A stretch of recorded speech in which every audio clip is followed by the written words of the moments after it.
साथियों, नमस्कार। आज हम आपके सामने एक नया कॉन्सेप्ट लेकर आए हैं। नया कॉन्सेप्ट तो नहीं है, कॉन्सेप्ट पुराना है, मगर हम इसलिए नया बोल रहे हैं क्योंकि आज से हम गुणा की एक सीरीज चालू कर रहे हैं। क्योंकि बहुत सारे दर्शक और बहुत सारे साथियों का फ़ोन आया कि सर, गुणा के बारे में भी वीडियो तैयार कीजिए और उसकी जानकारी हमें दीजिए। तो आज हम गुणा के बारे में आपको जानकारी बताएंगे। तो हम एकदम शुरू से हम गुणे में हम क्या क्या चीज़ों की जानकारी आवश्यक है, इस संबंध में आज हम आपको बताने वाले हैं कि गुणा क्यों ज़रूरी है, गुणा किन बच्चों को बताना चाहिए। तो ये सब जानकारी हम आज आपके सामने लेकर आए हैं। तो साथियों, ये एक सीरीज है और सीरीज है तो आप इस वीडियो के बाद इसी से लगा हुआ फिर दूसरा वीडियो हम आपके सामने लेकर आएंगे, उसके बाद फिर और वीडियो लेके आएंगे। आज हम सामान्य जानकारी, गुणा की सामान्य जानकारी की हम आपको जानकारी दे रहे हैं। तो चलिए, हम ज़्यादा अपना वक्त बर्बाद नहीं करते हैं क्योंकि बोलने में वीडियो भी हमारा लंबा हो जाता है। तो चलिए, हम आपको गुणा की सभी जानकारी आपके सामने स्पष्ट करते हैं। तो साथियों, गुणा हम गुणा किन बच्चों को सिखाएं। सबसे पहले हम, जैसे ही हमारे बच्चों को हम गुणा की जानकारी अगर देना चाहते हैं तो सबसे पहले हम उनका एक बार परीक्षण कर लें। परीक्षण इसलिए कर ले क्योंकि हम जिस चीज़ की अब उनको जानकारी देने वाले हैं तो उसके पहले किन किन चीज़ों की उनसे जानकारी होना चाहिए। तो इसलिए हम पहले उनका परीक्षण कर ले। परीक्षण करने के बाद ही हम उनको गुणा के सवाल समझाएं या गुणा की हम उसको जानकारी दें। तो हमने कुछ बिंदुओं पे यहाँ पे हमने लिखे हैं और आज हम उन्हीं बिंदुओं पे आपसे चर्चा करेंगे और चर्चा के बाद हम फिर आपको गुणा की जानकारी देंगे। तो सबसे पहले, जैसे ऊपर लिखा हुआ है कि गुणा किन बच्चों को सिखाना चाहिए। सामान्यतः मैं आपको एक जानकारी दे दूं कि हमारे पाठ्यक्रम के अनुसार या हमारी पाठ्य पुस्तक के अनुसार कक्षा तीसरी से गुणा के सवाल हम सिखाते हैं। तो कक्षा तीसरी में यदि बच्चा पहुंच रहा है तो पहुंचने के बाद उसे क्या क्या चीजें आना चाहिए कि हम उन्हें गुणा सिखाएं। तो सबसे पहला पॉइंट है हमारा, उन बच्चों को जिन्हें संख्याओं की समझ हो। क्योंकि बच्चा तीसरी में है और उसको संख्याओं की समझ हो।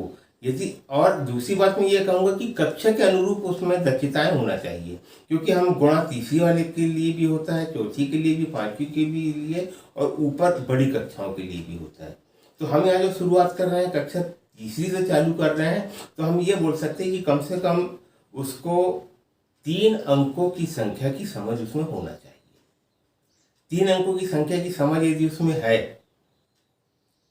तो हम सोच सकते हैं कि हम उन्हें गुणा सिखाएं। जैसे मान के चलो कि एक संख्या लिखी है, मैंने यहाँ पर 132 लिखा हूँ, तो उसको ये संख्या को पढ़ के आना चाहिए। या 2 अंकों की अगर मैंने संख्या लिखा हूँ तो उसको संख्या को पढ़ के आना चाहिए। अगर वो 132 67 पढ़ रहा है तो कम से कम हमारा जो एक पॉइंट है, जो जिन्हें संख्याओं की समझ हो, जिन्हें संख्याओं की समझ हो, इस बात को हमने पूरा किया है कि ये बच्चे को आता है। उसके बाद हम दूसरी चीज को देखते हैं, छोटी बड़ी संख्याओं की पहचान हो। हमने यहाँ 2 संख्या लिखे हैं। ये 2 संख्या लिखे तो दोनों संख्याओं में बच्चे को ये पता होना चाहिए कि इसमें छोटी संख्या कौन सी है, बड़ी संख्या कौन सी है। उसको छोटे और बड़े का चिन्ह का भी प्रयोग करते आना चाहिए। अगर हमने ऐसा लिखे तो वो बता दे कि इसमें बड़ी कौन सी है और छोटी कौन सी है। तो यहाँ पे छोटा और बड़ा, क्योंकि ये हमारे गुणा के लिए जरूरी है।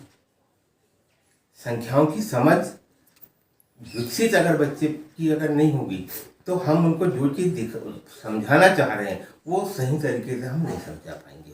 तो यहाँ पे संख्या का छोटा बड़ा, ये जानकारी उसको होना चाहिए। उसके बाद यदि हम देखते हैं तो हमारा तीसरा पॉइंट, यदि उसको छोटी बड़ी संख्याओं की समझ है तो हमारा तीसरा पॉइंट है कि संख्याओं को जोड़ना व घटाना जानता हो। तो साथियों, यहाँ पर बच्चों में ये दो कॉन्सेप्ट, दो जो हमारी संक्रियाएं हैं, जोड़ना और घटाना, ये दोनों क्रियाएं उसको अच्छे से आना चाहिए। दोनों क्रियाएं अगर उसको अच्छे से आएगी तो ही हम आगे उसके बारे में सोचेंगे। अगर नहीं आ रही तो हमको उसको जोड़ना और घटाना ही सिखाना चाहिए।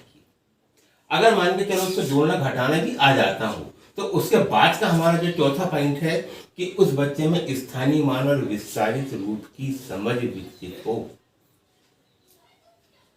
क्योंकि यदि स्थानीय मान की उसको जानकारी नहीं है, जैसे हम यहाँ पे संख्या लिखी है 132 लिखी, तो उसको मालूम होना चाहिए कि 2 का स्थानीय मान कितना है, 3 का स्थानीय मान कितना है और 1 का स्थानीय मान कितना है। 2 इकाई है, 3 दहाई है और 1 100 है। क्योंकि पहले वाली वीडियो में भी सैकड़ा जो शब्द है उसको यदि हम बोलते हैं तो बच्चा फिर 132 इसको बोल नहीं पाता। तो ये हो गया इकाई, ये दहाई और ये 100। ये समझ उसमें विकसित होना चाहिए। तो स्थानीय मान की जो समझ उसको हो गई है, इसके साथ में हमने उसमें लिखा है कि उसे विस्तारित रूप का भी ज्ञान हो। क्योंकि जब हम गुणा के सवाल को यदि हम करते हैं तो वहाँ पे हमको विस्तारित रूप की भी एक आवश्यकता होती है, अगर हम गुणा को उस प्रकार से करते हैं।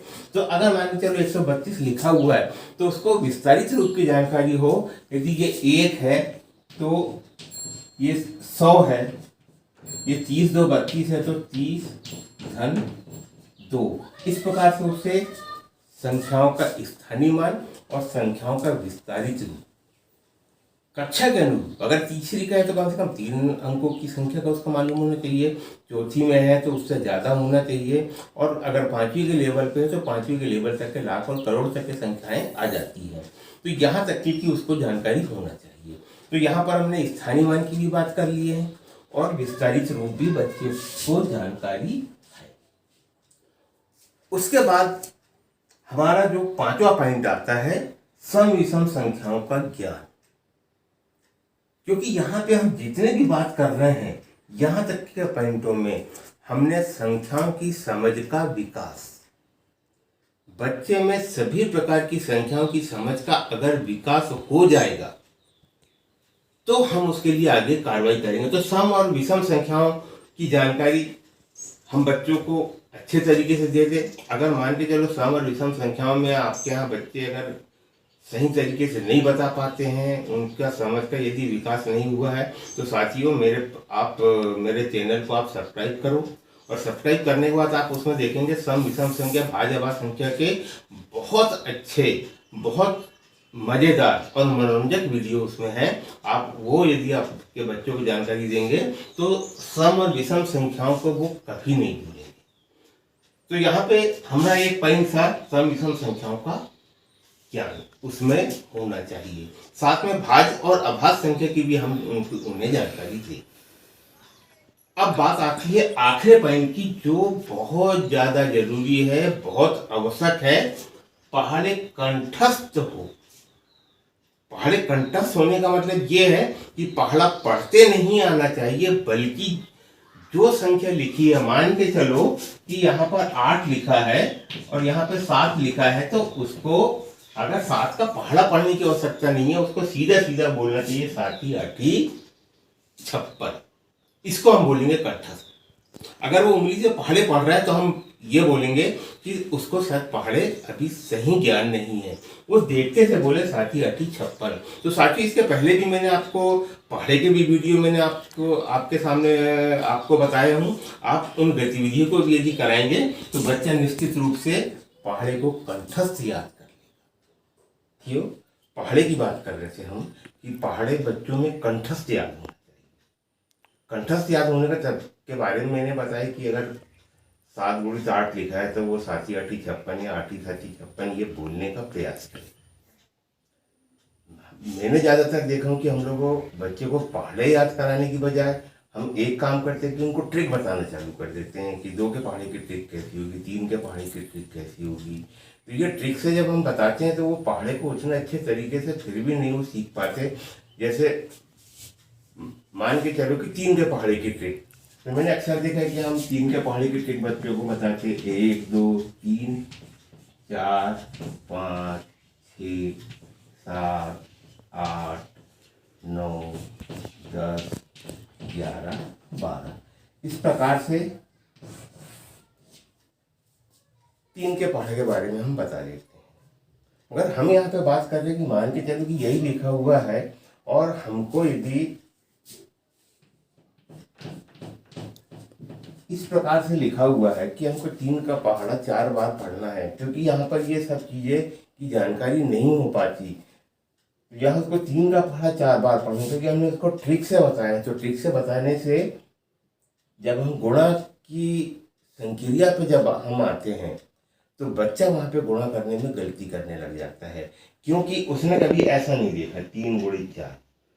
तो साथियों मैं आपको फिर कहूँगा कि यदि हमने कुछ दिन पहले पहाड़े के हमने जो वीडियो आपके सामने प्रेषित किए हैं, आप उनको देखिए और उस प्रकार से हम पहाड़े यदि बच्चों को सिखाएंगे तो हमारी जो आने वाली जो संक्रिया है, जो गुणा और भाग की संक्रिया है, उसमें कभी गलती नहीं करेंगे।